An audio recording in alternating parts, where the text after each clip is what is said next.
दोस्तों, आज की ये घटना कोई फिल्म नहीं है, कोई वेब सीरीज नहीं है और आप यकीन मानिए अगर आपने ये पूरी घटना सुन ली तो आपकी रूह तक कांप जाने वाली है। ये हकीकत है, एक ऐसी हकीकत जो आपके सीधे परिवार और आपके बच्चों से जुड़ी हुई है। इसलिए इस कहानी को अंत तक जरूर सुनिए, क्योंकि हो सकता है कि अगली चेतावनी आपके लिए ही हो। ये कहानी उस सच्चाई की है जिसने 20 फरवरी 2026 को पूरे देश को सन्न कर दिया। उत्तर प्रदेश के बांदा की एक पॉक्सो अदालत में उस दिन एक फैसला सुनाया गया और जैसे ही जज ने सजा का ऐलान किया, कोर्ट रूम में मौजूद हर शख्स समझ गया कि वो किसी साधारण अपराध का गवाह नहीं है। कटघरे में खड़े थे दो लोग, एक थे सरकारी जूनियर इंजीनियर थे और एक उनकी पत्नी। पति का नाम था राम भवन और उसकी पत्नी का नाम था दुर्गावती। कोर्ट ने कहा ये मामला रेयरेस्ट ऑफ द रेयर है और इसके बाद दोनों को आखिरी सांस तक जो है फांसी की सजा सुना दी जाती है। लेकिन सवाल ये है कि आखिर ऐसा हुआ क्या क्या कि इन लोगों ने कि कानून को इतनी सख्त सजा सुनानी पड़ी, सख्त सख्त सजा सुनानी पड़ी। इस कहानी की शुरुआत होती है दोस्तों साल 2010 से, जब राम भवन उस वक्त सिंचाई विभाग में जूनियर इंजीनियर के पद पर तैनात थे। उनकी पोस्टिंग कभी चित्रकूट, कभी हमीरपुर और आखिर में उनकी जो है चित्रकूट की एसडीएम कॉलोनी में लास्ट पोस्टिंग थी। उनकी पत्नी दुर्गावती एक घरेलू महिला थी और दोनों के दोनों निसंतान थे, उनकी कोई भी औलाद नहीं थी। उनके पड़ोसियों की नज़र की बात करें तो दोनों एक बिल्कुल शांत और सामान्य दंपति की तरह जीवन अपना व्यतीत कर रहे थे। लेकिन इसी सामान्य दिखने वाले घर के अंदर धीरे धीरे एक ऐसा अंधेरा पनप रहा था जिसका अंदाजा किसी को भी नहीं था। ये दोनों पति पत्नी अपने आसपास के गरीब जो इलाके होते हैं, वहाँ के छोटे छोटे लड़के जो होते हैं, बस्तियाँ होती हैं, वहाँ के छोटे छोटे लड़कों पर नज़र रखते थे और बच्चों को कभी वीडियो गेम खेलने के लालच, कभी चॉकलेट देकर और कभी कभी उनको पैसे और मोबाइल देकर उनका बच्चों का छोटा छोटा बच्चों का भरोसा जीत दिया जाता था। और फिर वही भरोसा उन बच्चों की सबसे बड़ी एक कमजोरी बन गई। ये दोनों पति पत्नी एक एक करके बच्चों को अपने घर पे बुलाते थे, उनका शारीरिक यौन शोषण किया करते थे और पत्नी पत्नी उनके बचपन को क्या करते थे वहीं पे एक तरह से रोक दिया करते थे। उनका जब बच्चों का शारीरिक शोषण होता था तो ये मानिए बच्चों का वहीं पे बचपन में कर लिया जाता था। कभी कभी तो ऐसी भी घटनाएं कई बार हुई कि बच्चों को इमीडिएट इन घटनाओं के बाद में हॉस्पिटल लेके जाना पड़ा, इमीडिएट उनको एडमिट करके उनको इलाज की ज़रूरत पड़ गई। और कई बच्चे आज ऐसे भी हैं उस डर से आज तक अपने बाहर नहीं निकल पाए हैं, जो उन बच्चों के साथ में इन दोनों महीने पति पत्नी ने जो उनका शारीरिक शोषण किया था। लेकिन इस कहानी का सबसे डरावना हिस्सा अभी भी बाकी था।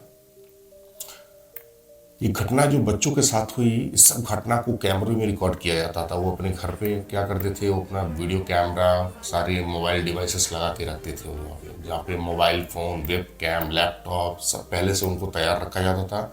उसके बाद दर्जनों वीडियो और सैकड़ों इन छोटे बच्चों के जो है न्यूड फोटो वीडियो रिकॉर्ड करके इनको इकट्ठा किया जाता था।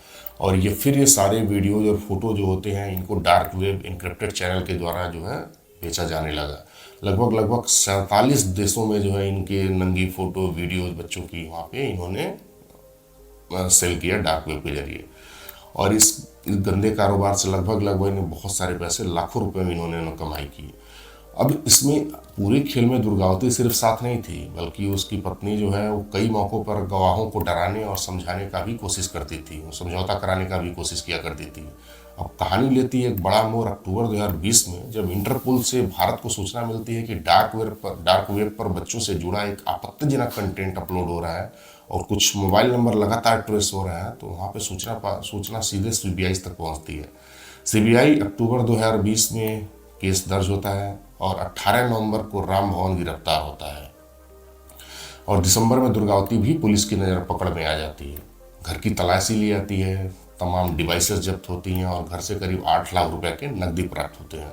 उसके बाद क्राइम सीन को दोबारा रिक्रिएट किया जाता है और जितने भी बच्चे थे, लगभग 25 से ज़्यादा बच्चों को एम्स के दिल्ली के डॉक्टरों से मेडिकल कराया जाता है। कोर्ट में लगभग 74 गवाह पेश किए जाते हैं। कई बच्चे खुद खड़े होकर वहाँ पे सच बताते हैं कि उनके साथ साथ क्या हुआ है। उनको डर भी था और हिम्मत भी साथ में उन्हें लगाई थी। सुनवाई चलती है पूरे 5 साल से ज़्यादा और हर तारीख पर एक ही सवाल आता था, क्या ऐसे लोगों के खिलाफ सजा समाज में कोई जगह बनती है कि नहीं। और 18 फरवरी 2026 को कोर्ट ने जवाब दे दिया, नहीं।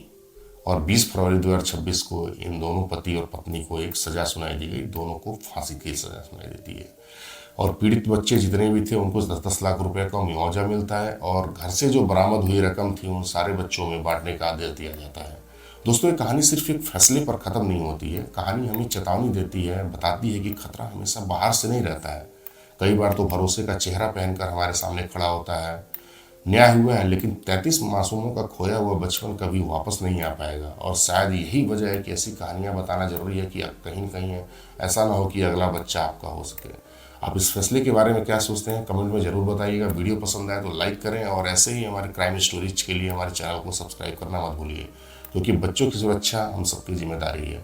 मिलते हैं किसी नए वीडियो में, तब तक के लिए सतर्क रहें, सुरक्षित रहें। जय हिंद, जय भारत एंड वंदे मातरम।